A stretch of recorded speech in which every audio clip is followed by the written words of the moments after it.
Hello everyone, this is Fantasy-esque and welcome back to Lakeburg Legacies. When we left off in the previous episode, we established the Denon family with our lumberjack Teresa Denon and her new husband, Loop Anderson, I think. Yes, who is currently unemployed because our kingdom does not have the necessary facilities for him to pursue his dream job, but that is okay. He is going to be a house husband for now, and who knows, if luck is on our side, they might have a little one coming along, so he's gonna have his hands pretty full.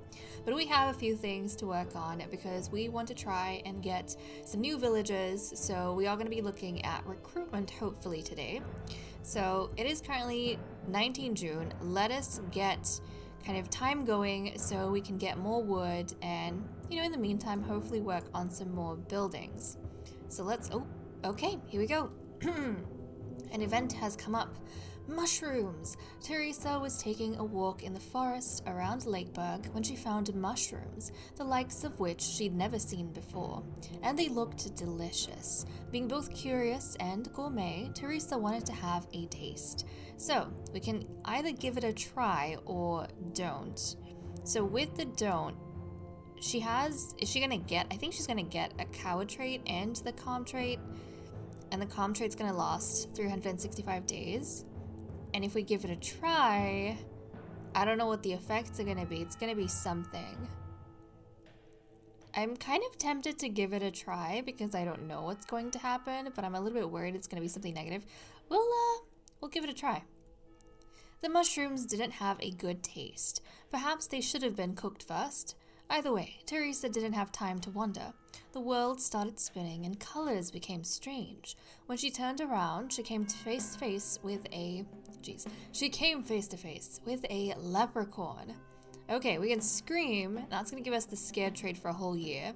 Or we can say hello. That's going to give us a frail trait for the whole year. It's going to give us the frail trait and we're going to be inspired for the whole year. I think if I'm going to have a negative trait, I might as well get the inspired, so we're going to say hello. Teresa was very much intrigued. She didn't know leprechauns really existed, and this one seemed very nice indeed. Teresa crouched down and reached out for the small creature, which approached her shyly. Teresa scratched its head and found its hair surprisingly soft. Oh my! The leprechaun ended up being a squirrel, and the ground stopped moving. What just happened? I feel sick.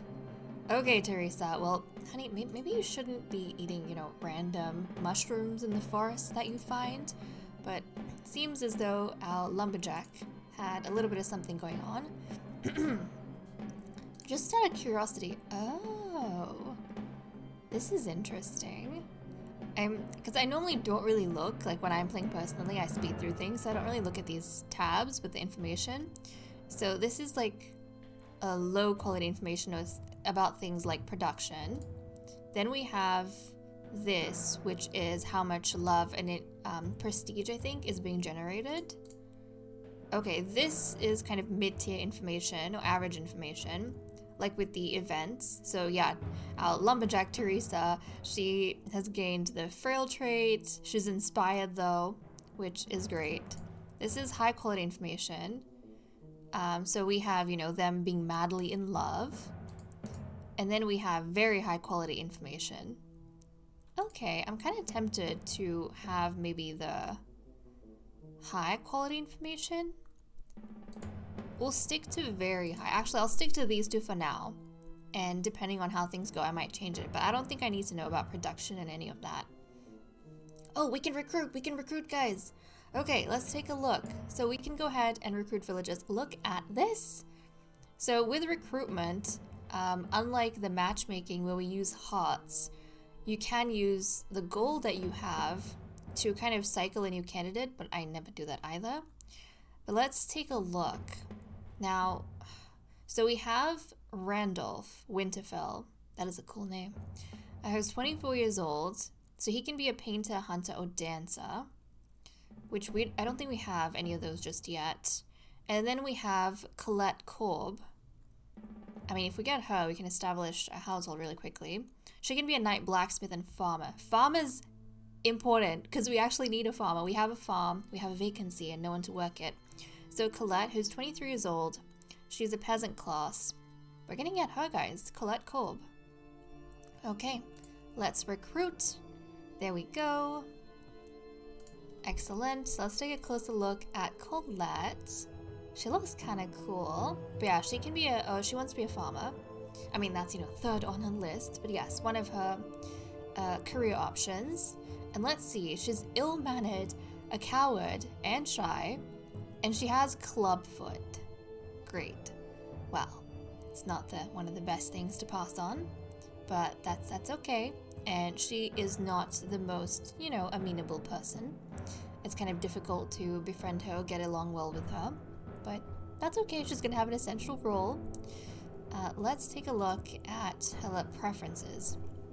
So she likes dueling, fishing, and gold. Silver and gold.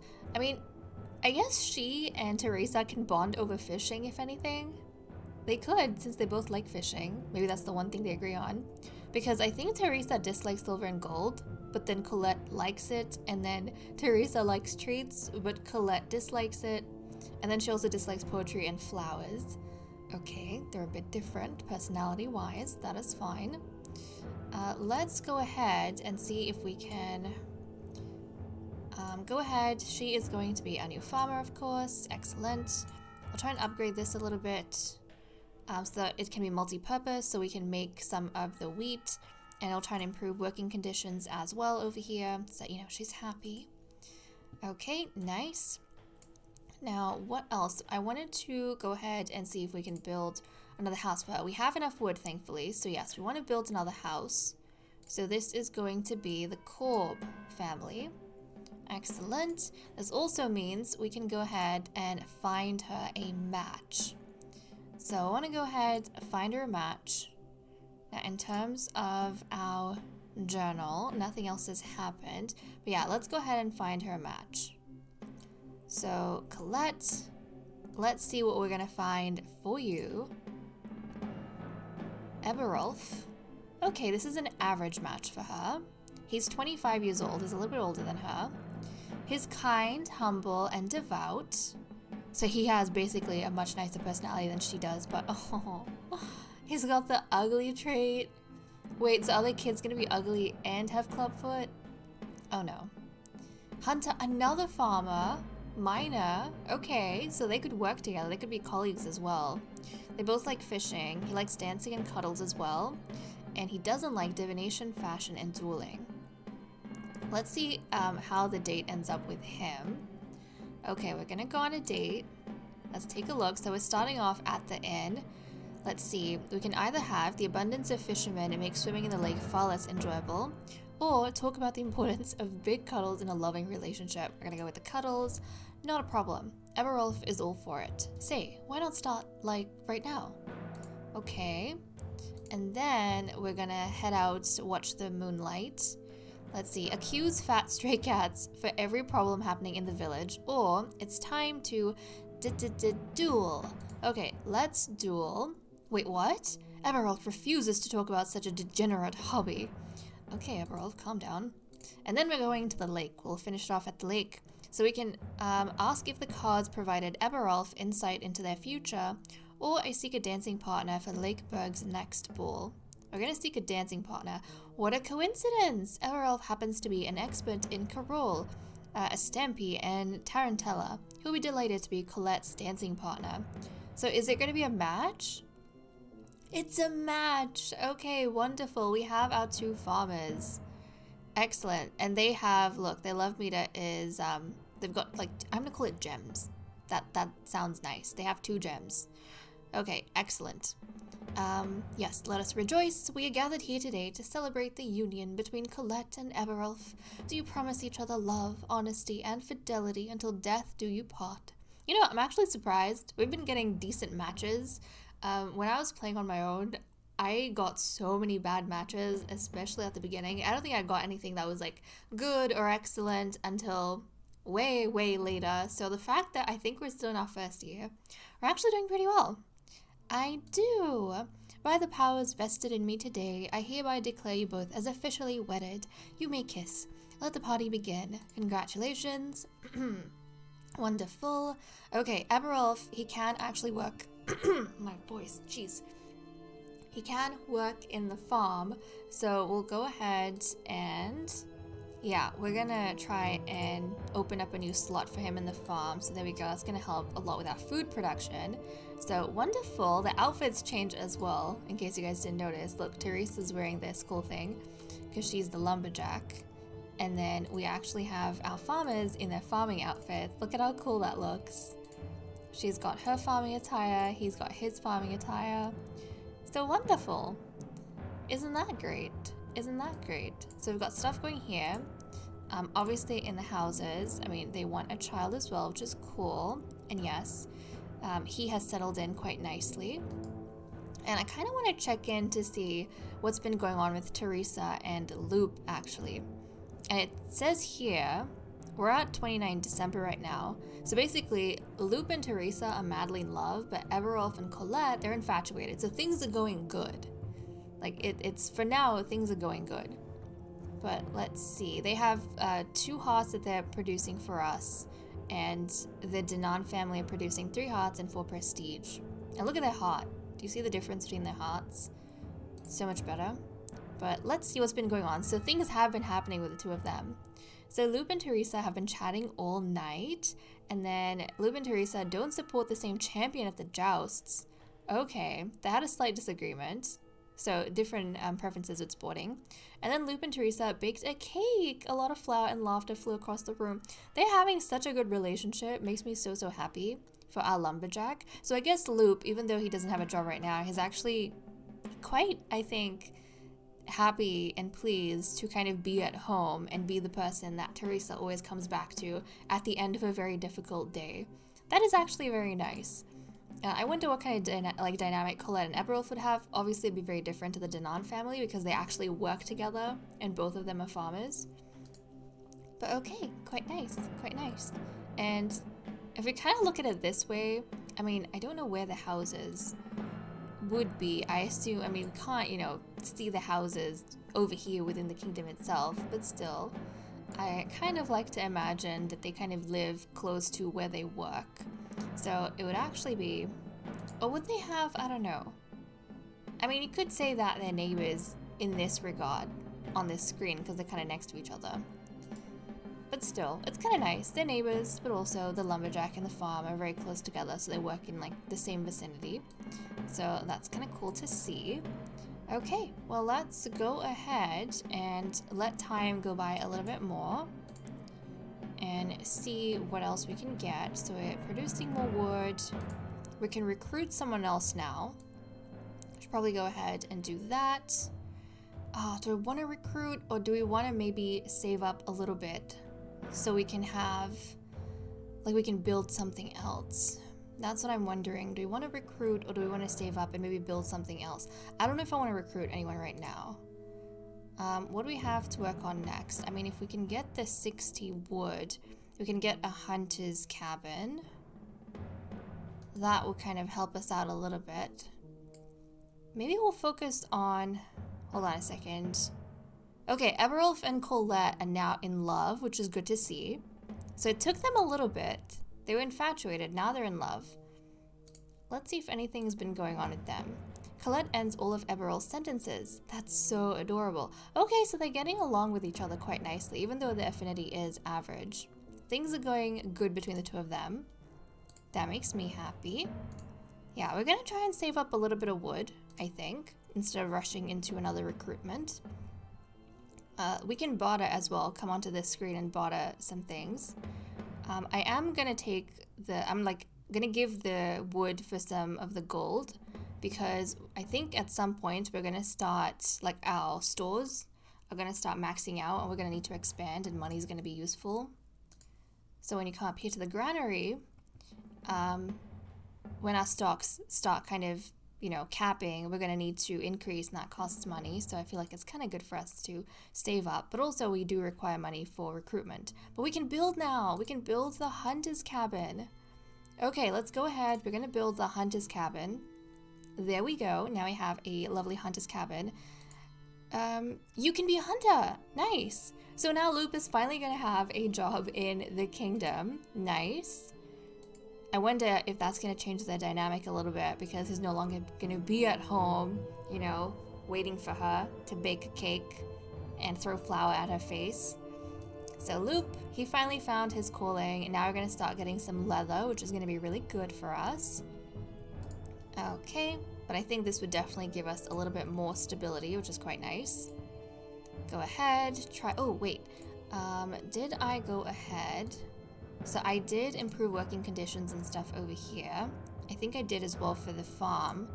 I want to do the same, like I want to upgrade the hunter's cabin, so now it can, let's see, produce more meat? Or could we have meat? I think we could, yeah, a little bit more meat, I think. And then I want to try and improve working conditions as well, because we want to make sure everyone's, you know, able to do their jobs as good as possible and having a decent time. Okay, let's try and get a bit more resources with our 4 villagers. I mean, slowly and surely we are kind of, you know, improving our numbers, which is good to see. Okay, look at that. We can barter something else. We'll try and get, yeah, we'll give some of our wheat for more of that gold, that precious, precious gold. And we can build another building. The Mason's Workshop. Hold on a second. Where is this? Oh, look, we can get the Mason's Workshop already. Very nice. We'll get that going. These are like, you know, the essentials of any society. We'll get that going. I think the next thing, yeah, so now it's going to become essential for us to actually find some masons, because if we don't have masons, we can't get stone. If we don't have stone, we can't build a lot of the next few buildings because they require so much stone. So that's something we're going to have to work on. Hopefully one of the new villagers we recruit are going to give us, you know, some stone, or going to be able to work in the mason's workshop. Either one of the new recruits or their partners. That would be very, very nice. We would appreciate that quite a lot. Okay, it is now 10 November of year 2. Let's take a look and see how the families are doing. Okay, let's have a look. So after our cake situation, so Loop and Teresa got out of a bad situation. Now isn't that gallant? And then Loop paid Teresa a nice compliment. Teresa and Loop are still whispering words of love to each other. Loop is wearing clothes that make him look good. I kind of like the idea that maybe after he became a hunter, he got his like hunter's attire, and that made him feel really good because now he's actually doing something in the kingdom, and he looked quite nice in that as well. And then Loop and Teresa, yeah, they're whispering words of love. Loop bought her some flowers, and he trusts her entirely. You know, I was wondering how that dynamic would change once he started working. It's good to see that hasn't like gone downhill. He has like maintained his level with her. And look, guys, they're a perfect match. They were not a perfect match when they got together. They were excellent. But with time and with how good their relationship is, they have become a perfect match, which is very, very nice to see. And now they have like all 4 of the squares over here of their relationship, which is very, very nice. Okay, and what about the Korb family? How have they been adjusting to working together? So let's see, they got out of a bad situation. A pigeon crapped on Eberolf's head, and Colette couldn't help but laugh, I imagine, while they were out working in the fields. And yeah, he didn't like it so much. He's got that nicer personality though, not Colette. So maybe she came across as, you know, I don't know, maybe she was cackling. It wasn't a cute laugh, it was a cackle. And then to apologize, she bought some flowers for him. And then she told a funny joke, which I think he enjoyed. And then Colette completely forgot she was supposed to hang out with Eberolf tonight. Oh no. Oh no. So she was like apologizing and everything, and then they made plans to hang out. He was finally not mad at her, and then she completely forgot to hang out with him. Great. But then like she's still ending all of his sentences, and that's adorable. So they're struggling a little bit more than the other couple, but somehow they are making it work, which is good to see. At least, I mean, they desire children too. So things are good. Things are good for them, guys. Nothing to panic about just yet. I'm gonna let time slip by. Oh, okay, we have an event.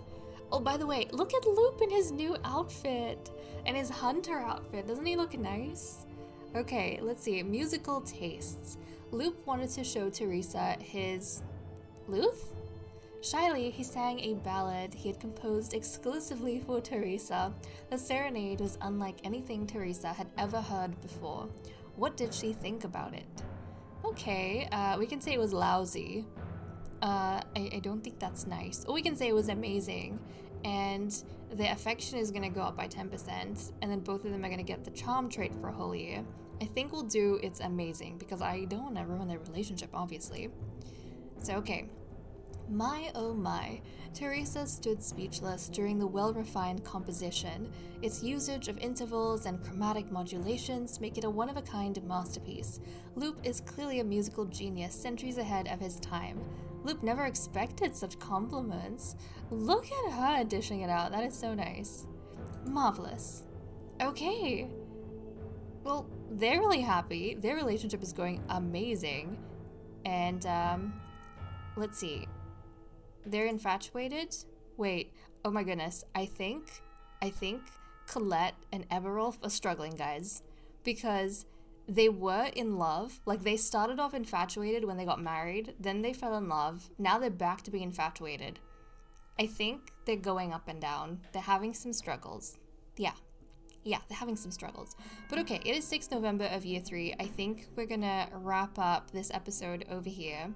I want to try, I think, if anything, to focus on like a couple an episode, or try and not introduce too many characters into one episode so that we kind of get a good understanding of them.